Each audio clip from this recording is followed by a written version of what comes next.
চিত্রনায়িকা পরীমণি ও তরুণ গায়ক শেখ সাদী দুজনকে নিয়ে বিনোদন জগতে নতুন গুঞ্জন চলছে। কাজের বাইরে ব্যক্তিগত জীবন নিয়ে বরাবরই আলোচনায় থাকেন পরীমণি।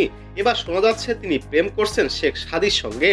সম্প্রতি তাদের একসঙ্গে বিভিন্ন জায়গায় ঘুরতেও দেখা গেছে, যা গুঞ্জনকে আরো উস্কে দিয়েছে। শেখ সাদীর নতুন গান মনে নাই দয়া প্রকাশের পর এই গানটি পরীমণি নিজের ভেরিফাইড ফেসবুক পেজে শেয়ার করেন। ক্যাপশনে একটি ভালোবাসার ইমোজি দিয়ে তিনি লিখেছেন মাত্র একটি শব্দ, দারুণ। এই পোস্টের মাধ্যমে একজন মজার ছলে লিখেছেন, এভাবে সাদী ভাইকে ফেকাটা না দিলেও হতো পরি। উত্তরে পরীমণি বলেন, কেবল তো শুরু, সারা জীবনই দেব।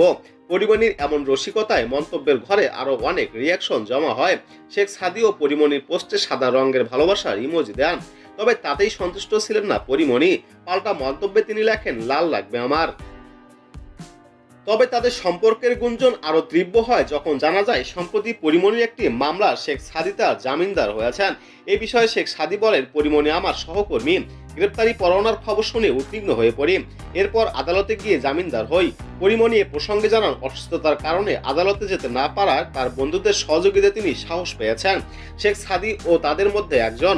জামিনে প্রয়োজনীয়তা মুহূর্তে সাদী স্বতঃস্ফূর্তভাবে এগিয়ে আসেন এবং জামিননামায় স্বাক্ষর করেন।